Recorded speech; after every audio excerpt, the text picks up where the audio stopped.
Hello YouTube, back once again, and today I brought one of my friends on. This is Jordan. Say hey, Jordan. Hello. Yeah, okay. And I brought him on because I think he would also have a lot to say about what we're reviewing today, which is the pilot episode of the new comedy show, The Jim Gaffigan Show, made by Jim Gaffigan. And before we talk about the show, I think we should just say our stances on, like, I'm a huge Jim Gaffigan fan. Would you say the same, Jordan? Yeah, I mean, I saw the first two specials. I haven't gotten around to seeing Mr. Universe yet, but I mean, yeah. What's the new one called? Like something? I don't know. I don't know. And I know he made a book too, but I wanted to read it. Oh yeah, Dead is Fat. That's a funny read. Yeah, you read it? Yeah, it's a good read if you ever just want to read this. But yeah, the first two specials are good though. Like this. So love him. Think he's one of the better stand-ups out there. Like, always shocking how clean he's able to be, and also I also love shows like Louie, just like a show about like spoofing a comedian's life. Like Louie, I think is just freaking hilarious episode by episode. Do you like? Louie's always been sort of like a mixed bag for me. Like, mixed bag. Like sometimes the bits are really hitting home, and and it's doing, like, the thing about Louie is that because it's on FX, it kind of has the license to do more cinematic stuff, and they can do a lot of more stuff, sort of with the tone they take. And so when it does that, it's very good, but sometimes when they're going for, like, the cheap laugh, sometimes it doesn't. In my favor. But anytime it's funny, you can't say it's, like, freaking hilarious. When it's really funny, and when it's really, really very filmic. Yeah, very film-like, and, just the how surreal it can get. So, just felt like we should talk about that before talking about the show, since that all seems relevant here, because I'm sure when the reviews start coming in for this, everyone's going to be comparing it to Louie. That, or I was thinking also, like, I don't know if you saw, like, the show Mulaney that SNL head writer John Mulaney did. So, yeah, it was on Fox, I think, and it was John Mulaney who was the head writer for SNL, and he won, like, an award for doing Justin Timberlake's monologue a couple of years ago with Seth Meyers. And he had like his own Seinfeld style show. I've never seen it, so I can't really say. I think there might be a lot of comparisons to that just because they're coming out so close to one another. Yeah, maybe. So anyway, and another thing I gotta say about this show, I don't know about you, I never heard this show was being made before. Like, until I looked on Rotten Tomatoes one day and it just said, like, in the headline article, first episode of the Jim Gaffigan Show online. That was the first time I ever heard about it. I'd heard a while back that he was developing a pilot that was based on his own life with his kids. I had heard that a while back, and then I figured he just took whatever material he'd done for that and put it in the book, Dad is Fat. But it turns out, I guess he actually made the show, and his wife has a writing credit on it. No, she's one. Apparently, she also helps him write a good part of his stand-up. I heard that. But, that's all we want to say. So now let's talk about the pilot episode. The whole premise of this episode, it's just Jim Gaffigan. His wife asked him to pick up a Bible for him, for her, and while he's out doing a stand-up bit, he's holding the Bible, and the picture gets taken, and now everyone starts asking him if he's, like, pro-Catholic or anti-Catholic, and then he really just doesn't want to offend anyone, or polarize anyone, so, do you want to talk about? And then there's a twist at the end. Yeah, but we'll get to that. Is there anything? Let me say this right now. This show, I've actually watched this episode a few times. Like, I watched it once, and then I watched it once. Then I watched it when my mom came in and said, "Wait, there's a Jim Gaffigan Show," and she said, and I was like, "Yeah." So I watched it with her, and then I watched it a third time because, like, at first I wasn't, the first time I watched it I didn't enjoy it that much, but, like, I was like, I didn't like Louie the first time I watched it, I just thought it was too weird and out there, so I tried to like, see if I kept watching it, like, I watched it a few more times, like, if this would grow on me. I would say it did grow on me. I did think it got better with every viewing. Like, I noticed all these really strange, weird bits, like, as I kept watching it, like... But so that was my first impression. Like, how about you? Like, yeah, I saw the episode. I only did it a once through. Yeah. I don't really know what I was expecting. Yeah. I didn't know if it was gonna go for a more kind of ragged around the edges style. Yeah, more like Louie, or like more like kind of like straightforward or style like Seinfeld was, or like how Mulaney was. Yeah. I didn't really know how it was going to be. So when I saw the opening shot, or like the title sequence of them just like clearing up after dinner, I thought, okay, this is going to be a very like Louis, very low lit and very low key. So that's the kind of the impression I got from the first minute of it. And then when Jim started talking, I was kind of relieved, because the problem with Mulaney, like the pilot episode, was that if you had seen Mulaney's stand-up, he was using a lot of like jokes from his stand-up as like elements of that pilot episode, and I'm glad that Gaffigan kind of didn't fall into the trap. You know, I actually thought that was the one problem, is that anytime the humor did not work for me this episode, it always felt like to me, this was a joke like Jim Gaffigan wrote for his stand-up, like, and if he said for a stand-up would be really funny, it just felt kind of awkward, him trying to play it out, and like to show, like, there was the whole joke, like in the beginning of the episode, he's having the new spokesman of water on the new part of the conspiracy to sell people what you can already get for free. I was like, that felt like something he would say for his stand-up. He would say, but he didn't, which actually felt kind of refreshing after seeing the Mulaney pilot and being so disappointed. Yeah, but like, anytime the show was not, I thought anytime the show did not like feel like I'm just watching him trying to like do his sitcom like on a television format, I thought it actually got like really funny, like, it was like really great like weird humor, like, I love the scene, how, like, when, like, he's, like, basically, like, been balled down, like, so many people, or he's becoming so controversial, and he's, like, does a stand-up bit, and, like, and he just started to do it, and then everyone, the other starts yelling, like, different things about, like, are you gay, or, like, are you Catholic? No, he's anti-Catholic, and then he just says, please, I just want to talk about avocados. I thought that was a really funny, weird joke that, like, would only work in that kind of format. Like, I don't know, but we've seen the sort of media circus spiraling out of control in other shows. Yeah. And we've seen the comic who just wants to work. We've seen it in Louis. Yeah, Louis. But like the thing, I think it worked better for this episode as far as like I've ever seen an episode of a comedian like try not to be controversial and get like basically screwing one, because like Jim Gaffigan, they do point this out. He is one of those like cleanest comedians out there that doesn't really like ever talk about such things. So like it was like if Louis said something like that, like Louis C.K. I don't think anyone cared, because Louis just does. So Louis C.K. just does such out there comedy. It's the fact that it was Jim Gaffigan doing this kind of comedy, and he had it was like become controversial. I thought that was really. But that may also be the core of the problem, since Gaffigan has this everyman American image, and I'll be honest, I'm not really going for his stand-up for that sort of character. I'm going for the jokes themselves. So when he is that sort of character, I don't know, it's just not really interesting to watch as being a house dad and everything. It's like there's no real stake to what he's really doing. I can see that. It's such a low-key character. Yeah, no, I can see that.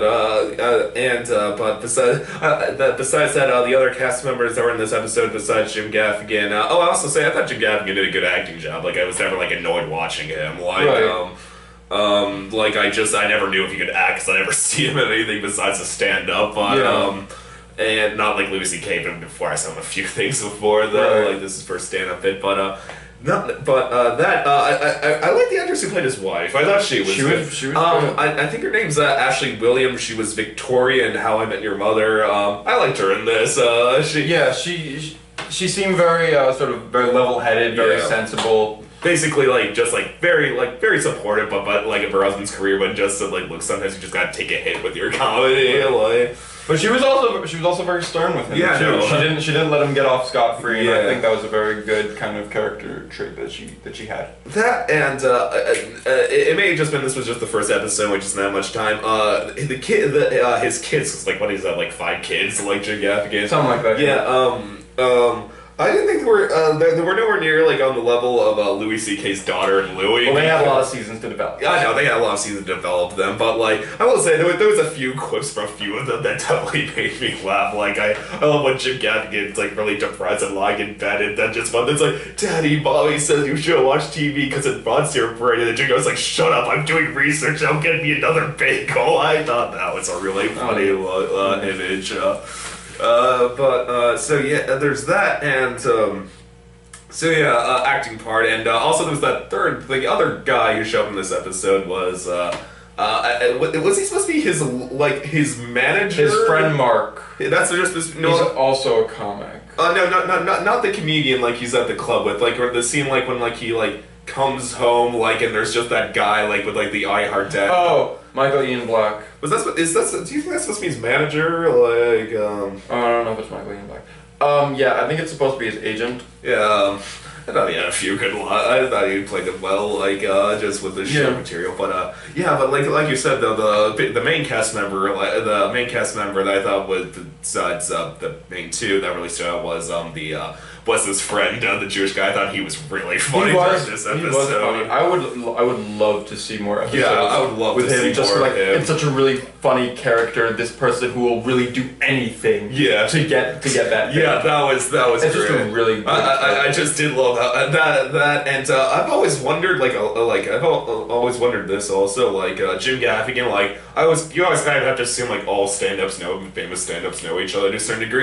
Jim Gaffigan though seemed to have just tried his hardest never to be acquainted with Chris Rock or Louis C.K. or anything like that. I was just shocked how Chris Rock and Jon Stewart just showed up in this episode.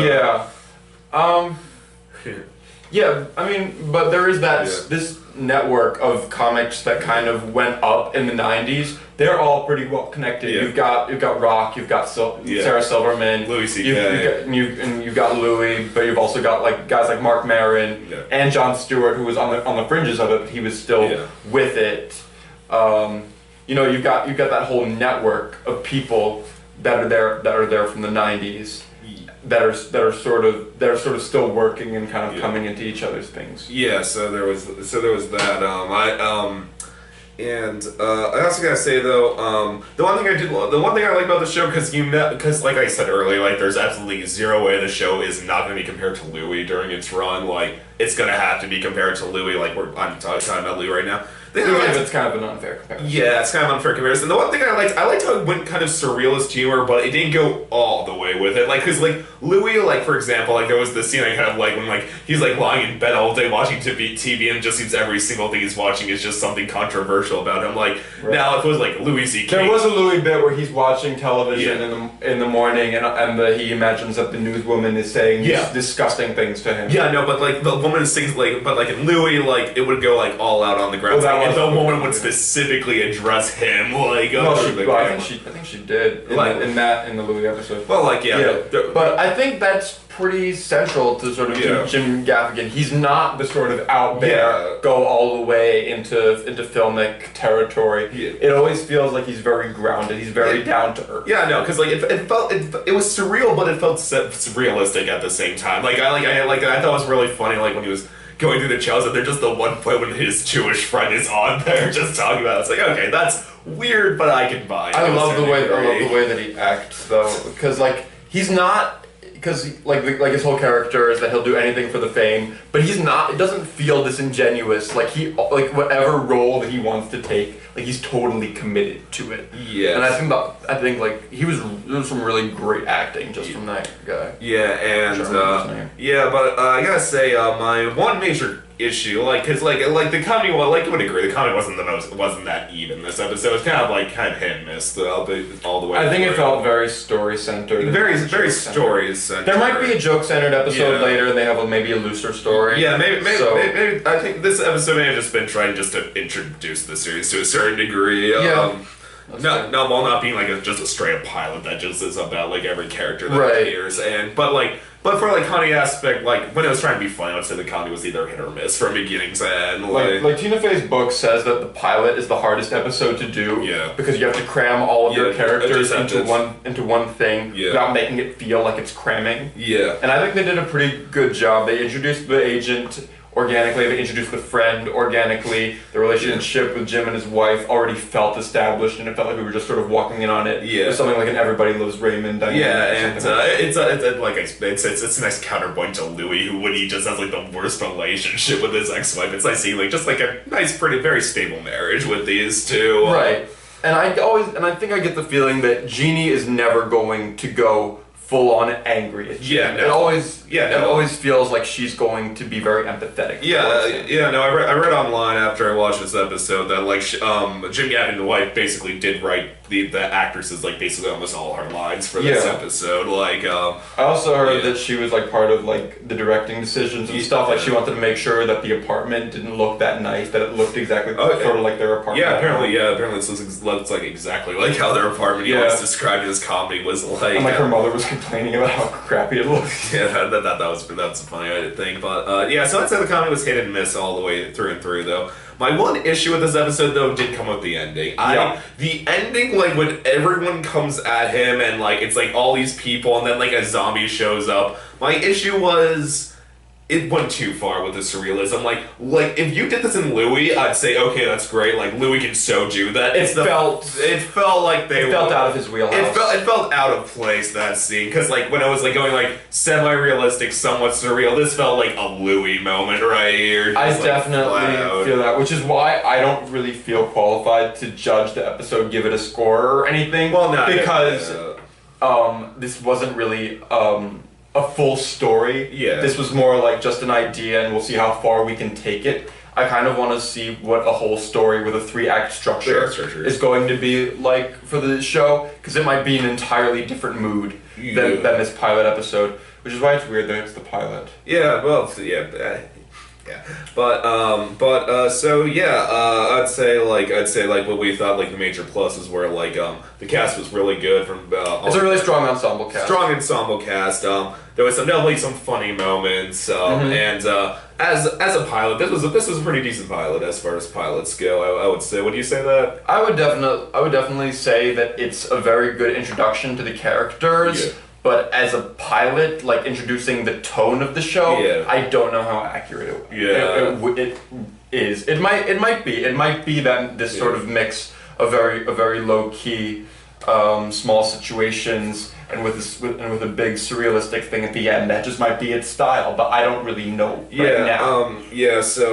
Well, let me ask you this. Like right now, like when you say like you're invested to watch the next few episodes when they air, like it's airing on TV Land. Yeah. So I don't know if I'd be watching it like on TV. I'd watch it online the next day probably. Yeah, I'd probably follow it. Yeah, you would follow this for a few episodes at the very least. Until Last Man on Earth comes back. Last Man on Earth, though, yeah. For those who are wondering, I'm going to shoot that review soon. I've just been busy. The Last Man on Earth and Broad City come back. Broad City, and Broad City. And yeah, you would agree. Probably the major names humor was kind of pretty hit and miss, and the ending it should not go that surreal. It's just not that kind of show. It didn't feel right. Yeah. Did you pick up on the head of the water company was John Benjamin, who's Archer and Bob Belcher? No, I didn't know. That's John Benjamin.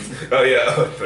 You can tell because his voice is always like so deep. He doesn't like change his voice. That was actually the one joke of the episode that did make me just burst out laughing. That was really not that. Well, that made me laugh, but also the other joke was I love just like after they think like he's like pro-Christian, like how that guy goes up to him and says, "Oh, if you be my spokesman, we'll give you 7 figures." Like you represent everything you want. Like like a loving husband, yeah, that's me. A loving family, yeah, that's me. Anti-homosexuals, oh no, that's not me. And then I was Jewish, but I was like, dude, I would have so said that for 7 figures. John Benjamin is really good at doing that sort of deadpan comedy. He had like a show for a while called John Benjamin Has a Van. It was like a parody of like a news show. And so that was a good short-lived show on Comedy Central. But I always like whatever John Benjamin's in. So I think we both agree like not the strongest way to start a show, but for what it was decent. Like it makes me excited to see what the next thing's gonna be, and I think that's really what a pilot should do. Yeah, there's no part of me that's like, I'm not watching any of this after this episode. None of it was offensive. There was no part of me to say that, but Jordan, thanks for being here. If you want to see Jordan in some other videos, just say so in the comments. I'll try to include him in some more videos. As always, please subscribe, and I will see you next time.